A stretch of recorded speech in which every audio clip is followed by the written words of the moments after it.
Hello,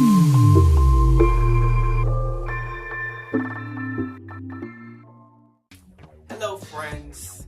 Welcome to another. Hello, friends.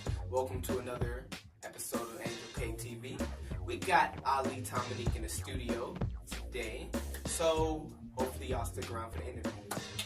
Thank you for watching.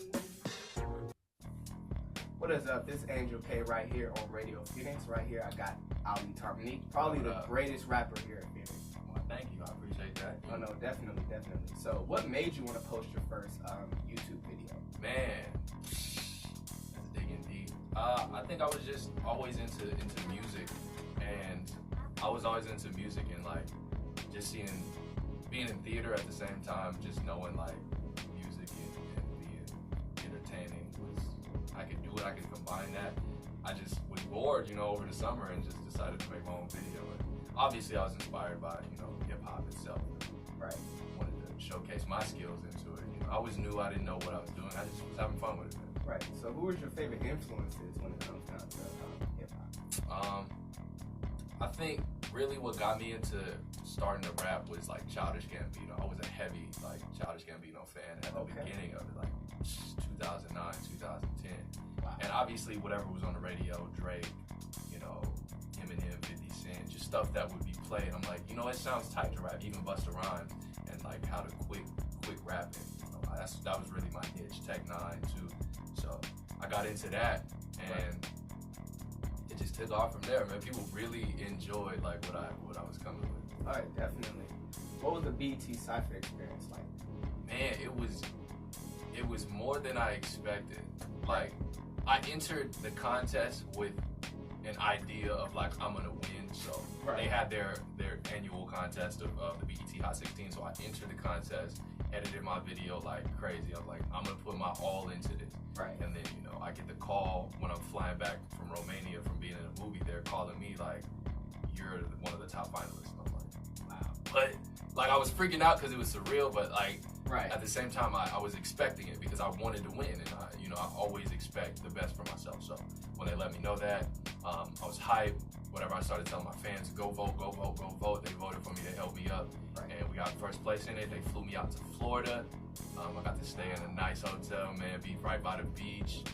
And then to go to the Hip Hop Awards, I met, who did I meet? Waka Flocka Flame.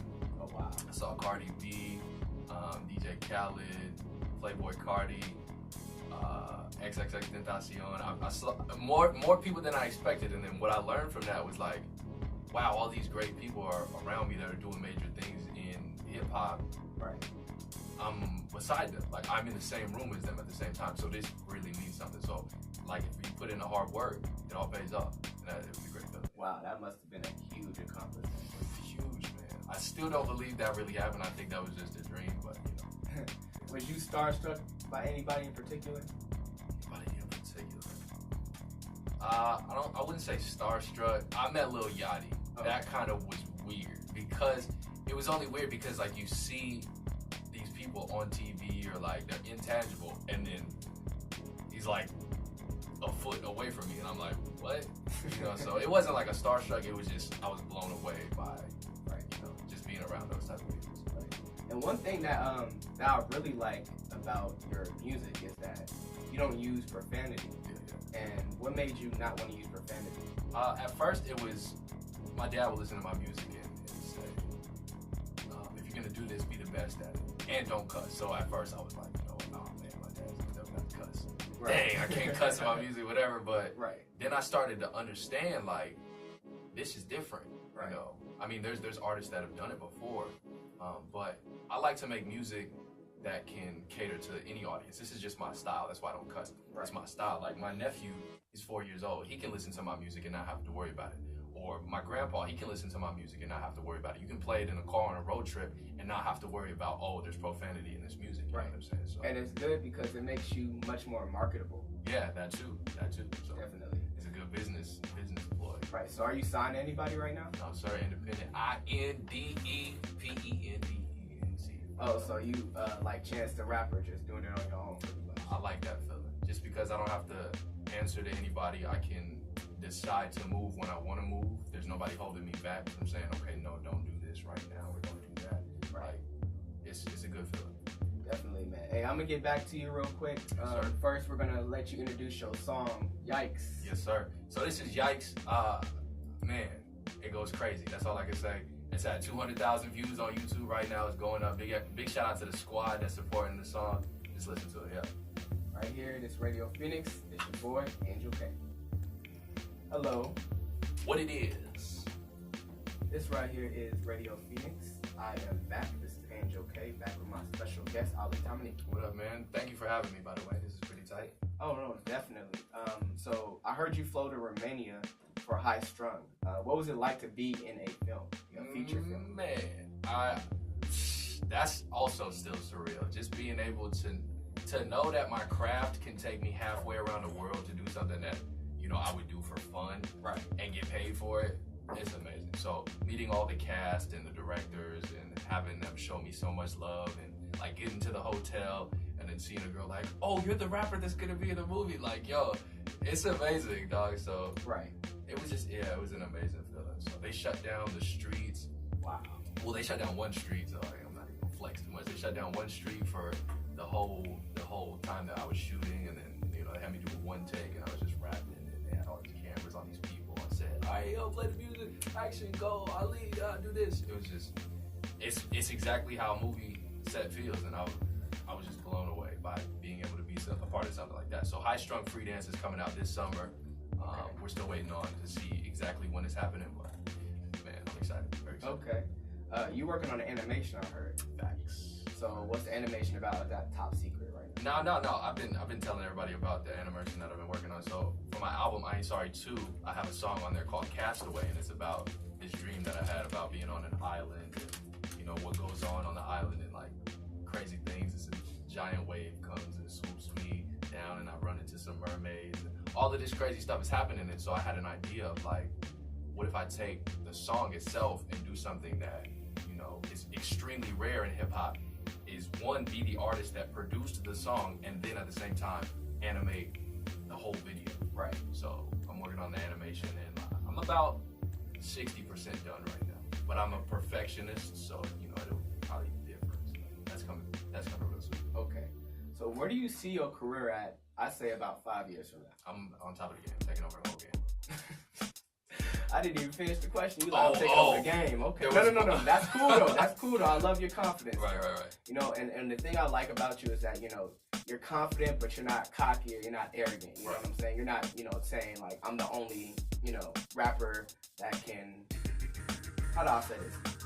You're not shutting down other people. Right. You're not degrading other people, and you're not stepping on other people's necks to get where you are. This is what I can say. I'm a humble person, right? I can rap, great. A lot of people can rap. I can produce, great. A lot of people can produce. There's probably people that can rap better than me. There's probably people that can produce better than me. But nobody in the entire world can edit better than me, and I will say that live, anywhere. That's the only thing I will step on your neck. If you want to go to a head-to-head edit battle, let's get it. I'm down. Whatever, I don't care. It's over with every time. Oh, we might have to battle because I'm an editor myself. I'm telling you, dog, you're going to get smashed. That's all it is to it. Okay. So from your very first video to now, what have you learned? That's a good question. From my very first video to now, what have I learned? To focus my energy. Because looking back, like I had this personality that was just all over the place. You know, my goofy hat, I would wear the goofy hat from Disneyland and just, you know, have all these crazy bars and just, you know, go all over the place. But now I learned, like, if I take that same energy and I focus it on one specific idea or message or get my point across, like with the I Ain't Sorry, then I can do major damage in a good way. Right. You know what I mean? Because I rep the I Ain't Sorry and the 31 Squad reps the I Ain't Sorry, and that's just, I ain't sorry for being myself, having that goofy personality, but being able to focus it and let other people know that, yo, you shouldn't be sorry for being yourself. You know, y'all shouldn't be sorry for being yourself. All of that. Right. So that's what I learned. Just focus the energy into one. Definitely. And I heard I Am Sorry Too, or I Ain't Sorry Too.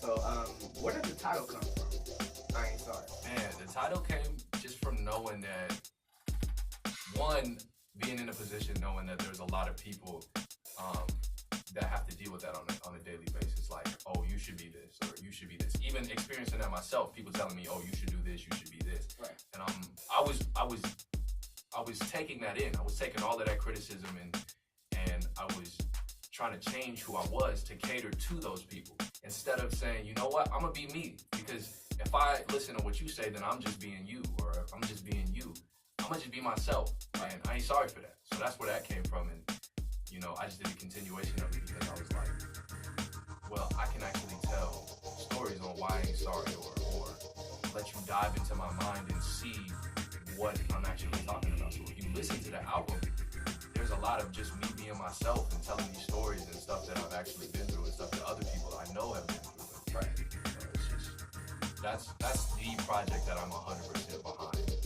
fully. Like, I released that right before I went to the BET Hip Hop Awards. You know, I got emotional right when it was finished. Like right when I had that last tweak on the engineering, I was like, man, it's done. You know, I did it. So. Right. There's a track that stands out on I Ain't Sorry too. May 08. Right. That track is a very, I'd say, almost tear-worthy track. Where did that track come from? Man, I had a conversation. This was about my sophomore year in high school. I had a conversation with this girl that I liked at the time. She called me on the phone and she was crying, and I didn't know what to do. I didn't know how to feel about it. And she was telling me like, yo, Ali, I've never told anybody this, but you're somebody that I can trust. And then she told me, I don't know if I can dive into it on here, but it was just, you know, things that she went through with her family and being abused. And, you know, the video is up on YouTube though, so if you're interested, if those listening are interested in going to watch it, you know, it's a very powerful video. Okay, definitely. Is there any certain artists that you want to collab with in the industry? Man, that would be a dream to collab with. A dream to collab with? I would love to collab with J. Cole. Word. Logic too.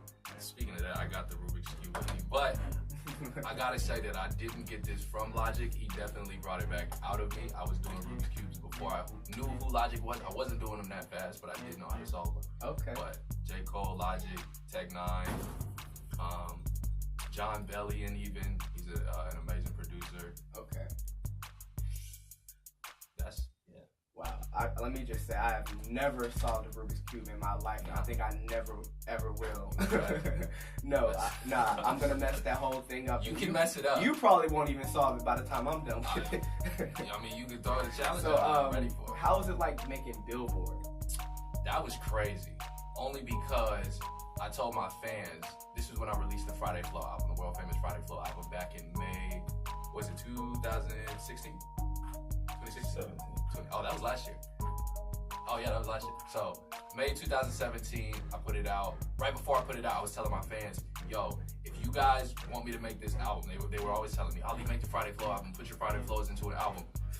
And I was saying, if you guys want me to make this album, I need you to get it on Billboard, right? So okay. if I put this entire thing together, y'all gonna have to go out and show me love and put it on Billboard, right? And so I put it all into the fans' hands. That's like the biggest trust fall you could ever do. Right. And I got #1 in the mountain region, and I was like, what? Wow. When it came out first week, boom. I was like, what? Like, it's cool saying something and having a goal, but then actually seeing it come to fruition and actually seeing it happening is the wildest, man. So, wow. Yeah. Okay, we got a couple more questions to ask you because we kind of, unfortunately, we're running out of time. It's fine, man. I'm here. But, did you make the XXL freshman cover? I did not, but at the same time, I'm not salty because on the song Yikes, I said, trying to get the XXL, but I know I really fit a bigger size. So ultimately, like XXL is a great publication, it's a great circle of people, and what they do is awesome, but at the end of it all, that's not my, final form. Like, I'm way bigger than that, but whatever. And to be honest with you, this is my opinion. I think, like, rap the last few years has, the quality of hip-hop has kind of, I guess, downslided a little bit. I mean, you can say that. It's not about the lyrics anymore. It's more about the production, and it's more about, it's more about the vibe. Yeah. And the bad thing about that is that, African Americans get, we're already being stereotyped, but now we're being stereotyped even harder, From hip-hop. And, when we watch all these programs and stuff, it's subconsciously programming people. You know what I mean? To think a certain way. Yeah. So that's why, you know, I only listen to real hip hop, or like, you know, the only rappers I listen to now like Logic or Kendrick or J. Cole nowadays, you know? Things like that. They holding up the game. I mean, they holding up real hip hop at least. But at the same time, I know we short on time. At the same time, I do believe like there's a balance. You do need a balance. Sometimes you need that energy, and sometimes you need lyrics. You know what I mean? So J. Cole came out with KOD. Kill the lyrics on there. Like he's talking about something that's real, and you know. Do you believe in major label contracts? I do. It just depends on the contract. If you step to me with the right proposition, we can work something out. We can negotiate. That's what a contract is about. It's about negotiation and creating something amazing for both parties. It's not about just, oh, I have a contract here. Oh, I'm signed. Yeah, look, yo, I did it. I got signed. Right. Nah, because that's how you get trapped up. So. Exactly. So what do you feel like is your biggest accomplishment? My biggest accomplishment is staying determined every single day and not folding and conforming to, oh, this is what's popping, right? I should be like this, I should get this and do that and wear this because that's what's popping, you know, following the trends. Staying true to myself and making my own trends and being who I want to be, I would say is my biggest accomplishment. Okay. One last thing we got to do to you before you go is, I'm going to need a freestyle or something. Oh, man, you got me on the spot. Yeah, I'm going to need like a hot 16 real quick. Okay. All right. So, you got a beat? If you got a beat, I could do it. If not, it might come out less amazing, but I mean, it's like this. If you the hottest rapper ever, you could do it a cappella or with a beat. Who said I was the hottest rapper ever? I say that? I didn't say that, but I got you. Let me see. All right, you the hottest rapper in Phoenix right now. I'm the hottest rapper in Phoenix right now. Tell them pipe down. It's Ali Tomineek. They can see my eyebrow. I do it like The Rock. Yeah, they know that I'm the people's champ. I keep them down as the flow is flowing. See, I'm that dude. Every time I come through, you know I'm on that Mac, dude. Cause I got my Mac computer and you know I slap you backwards for talking to me crazy. Cause I'm from AZ, you know the flow is never lazy. Hold up, that's my baby. I be talking to her on the phone sometimes like that. This is something off my brain, yeah, that wasn't type of Okay, that's a little something. That was cool though. So I appreciate having you. It was a pleasure having you. Thank you for having me too. This was tight. It was good to chop it up with somebody that actually knows, you know, what I'm about. So. Right, definitely. All right, Ali Tomineek, I hope to have you in the interview again. Yes, sir. Right here, this is Radio Phoenix, and that was Ali Tomineek. Hope you guys enjoyed. Go get Yikes. Go get his mixtape, I Ain't Sorry and I Ain't Sorry Too, and Friday Flow, all on Spotify. Facts. And right now, just give everybody your social media so they know where to find you. You can follow me at Ali Tomineek. That's A-L-I like Muhammad Ali. Tomineek, Tomineek. Okay, that was Ali Tomineek right here on Radio Phoenix. Hopefully you guys enjoyed this interview. If you guys want to watch more videos, hit the like button, or you can subscribe or do both. That would